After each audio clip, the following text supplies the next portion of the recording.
Yeah, I want to talk to you today about how to make mental health support work from home. And we all know this is not even a statement I need to put up, but this year has been a struggle for nearly everybody. And the role of the office and how we're working is definitely changing, and it's something that we are in a state of flux at the moment. So according to Morgan Stanley, in London, nearly half of the office staff are working from home 5 days a week right now. And a survey from PwC showed that 86% of UK bosses see a long-term shift towards remote work enduring.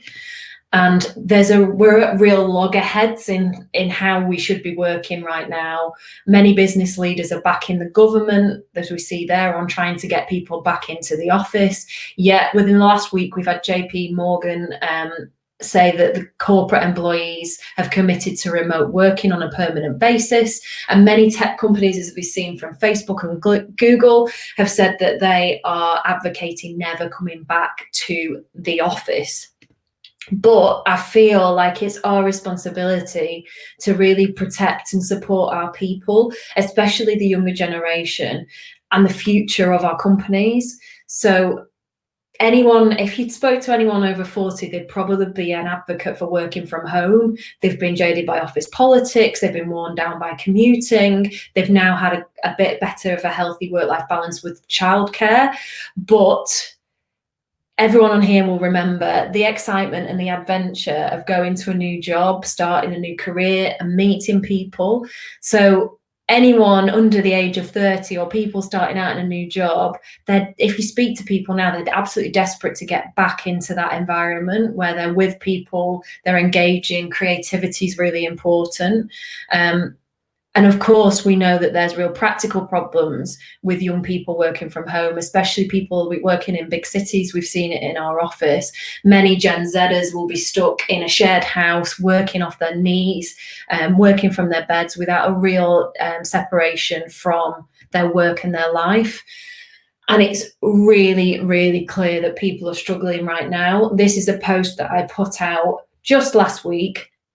And it has gone absolutely crazy. It's had over 6 million impressions on Twitter, over 1 million views on LinkedIn, multiple shares on Instagram. And that's because there is a real dichotomy between how we're working right now and the future of how we need to work. So as a company, how do we ensure that we give mental health support in this new age? What is the role of the office and the culture and the company culture, and how do we make sure that we can support everybody?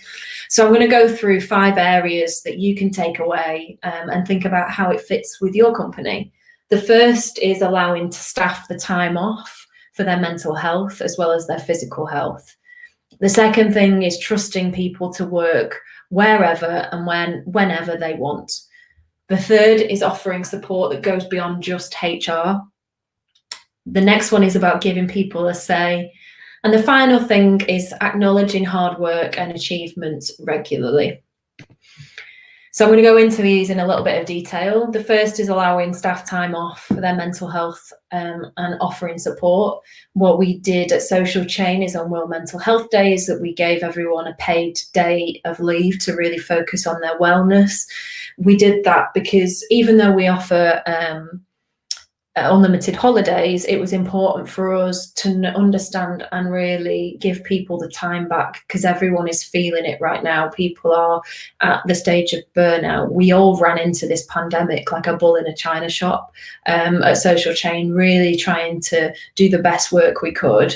And I, as a leader, need to make sure that I'm looking after people and giving them the time to ensure that their mental health is supported by giving them time off as if they were physically ill as well. So making sure that you speak to people and get an understanding of where they are and take mental health time off as seriously as you would if they were physically unwell. The next thing is all about trusting people to work whenever and wherever they want. For me, this is so important, especially when we look back at the the idea that under 30s now are in shared houses, they're in flats without gardens. So we've opened the office, and the office is there for people to go in and use as a bit of respite and a bit of a different view, and then enable that sort of creative space. Because without that, I feel it here, you end up working in the same four walls and you don't have that human connection that you do when you're in the office. And this is just a WhatsApp message that I got from one of my colleagues, because we offer this flexible working where people can make the most and get the most out of their lives and work in the best way they can. It means that we're getting great work out of people. So really thinking about the trust that you can give to people in where they work and how they work. Some people are morning early birds, some people are night owls, but not just that. I think at the moment as well, during this pandemic, we all go through slumps. I think we could probably all put our hand up and say that some days we feel a lot more motivated than others, and it's being able to flex around that to ensure that the best work comes out of your team. The next thing is offering support that goes beyond HR. And this wonderful chap is Seb. So what we recognised is that we've always been amazing at offering mental health therapy support, and it's something that we introduced as a company a couple of years ago, that was opt-out therapy, that everyone in the company was opted in to see our company therapist, and you had to say whether you didn't want that.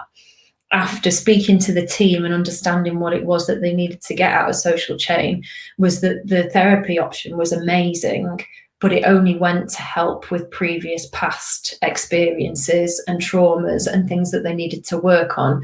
What we didn't have was an opportunity for the staff to really understand where their growth opportunities were within the company, and also where they wanted to get to for their careers. So we hired Seb earlier this year to take on the role of company coach. He is our life coach, and he helps people to really understand their future development, what they need to work on themselves in order for them to have the best future they can at Social Chain. He's just finishing off his first round of intake, and the feedback has been absolutely incredible.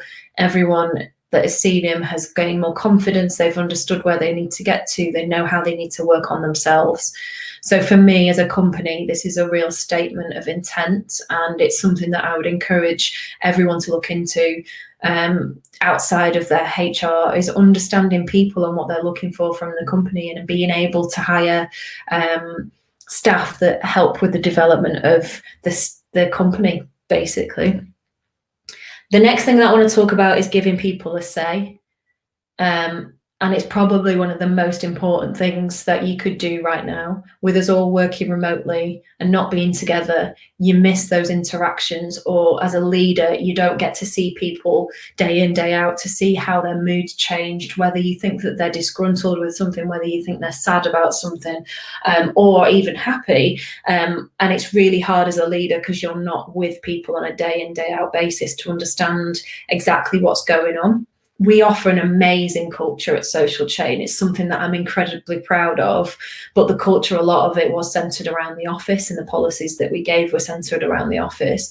One of the things that we've done this year is to put the power into the hands of the team. We know that no one knows the culture of Social Chain better than the people that work at Social Chain, and we've created a culture committee that means that they're going to tell us as leaders what it is that they want. And we've already had some incredible feedback on the policies that we offer and how we can make those fit for purpose for the workforce that we have now. We're also doing a big fat survey of the year that's going to be going out in the next couple of weeks. That will mean that everyone can give their feedback on how this year's been, where we can improve and how we can get better. Personally, for me, feedback is a gift, and without having that under my armour, I can't make Social Chain the best place to work for us as I would like. So giving people a say and really listening, but then feeding back on what they say and putting those things into practice is really key. And the final thing to just mention is about acknowledging hard work and making sure that achievements are regularly celebrated. Again, being separate from everybody at the moment means that everyone is working really hard, and without being able to get together to celebrate small wins or big wins, you need a place that you can go to celebrate achievements regularly. We do that at Social Chain in a number of ways. We use Facebook Workplace, and to be honest, that right now is our office space. We're using Workplace as a way to connect people, a way to bring people together, and a way to share knowledge. So if you, a piece of advice is that if you can look into that, I would definitely think about it, because it's our way of building our community within Social Chain. So on there, we celebrate any small, big, medium win as it happens. We also acknowledge anniversaries and birthdays within the platform, making sure that everyone is rewarded for their hard work. Finally, as well, we do a creative review on a Friday where people nominate their colleagues and people that they work with to really celebrate the hard work that's happened. And also we sent out a little care box last week with gifts, with sweets and drinks in, just to do a little celebration for the last couple of months of hard work. And I think it's important to really take a step back and think about how you celebrate that and how you celebrate everyone's hard work and give people that little bit of a boost that they need right now. So I've rattled through that. This is my 15-second summary, just to go through how do you offer mental health support in this new age. A lot of it is about listening to your staff. It's listening and getting a feeling of how people are behaving, how they're feeling right now. So allowing staff time off if they need it for their mental health as well as their physical health. It's trusting them to work wherever and whenever they want to the best of their ability. You will know pretty quickly as a leader if someone is taking the mick, and you can deal with it accordingly. But giving people that trust, I think, is the first step to having a really close relationship with your team. Offering support that goes beyond HR and looks into the future of the company and how people want to work. Giving them a say and understanding and listening and acting on that feedback. And then also acknowledging hard work and achievements regularly. Thank you very much. If you want to discuss this with me further, my contact details are there. And also I'm going to be covering the area of burnout on my next podcast, which will be out next week. So if you want to give it a listen, I encourage you to do so. There's some great, and the new episode is actually out today. So give it a listen and let me know what you think.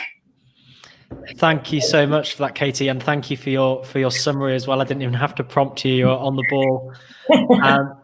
If I could just put a couple of very quick questions to you before you go. Sharing. Someone in the chat has asked, how do you listen to your staff each day? By what mechanics can you gauge that feeling on a daily basis of how your staff are doing?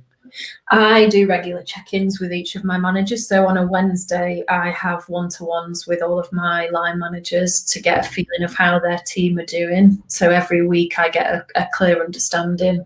But also my door is always open, which is a blessing and a curse. But it does mean that I know exactly the feeling. But also we have a happiness team, which is something quite unique. And they have regular check-ins with people to really just understand what their feelings are at the moment. The happiness team is probably one of the most important teams in the office. And just a question from me to wrap up, I guess.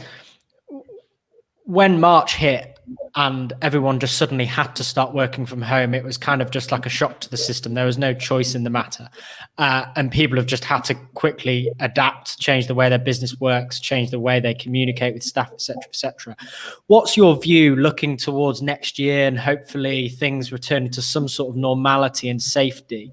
What's your view on how things will normalize in the years to come? Like how much of this sort of shock reaction behavior will remain, and how likely are some businesses to just try and revert back to the status quo of before?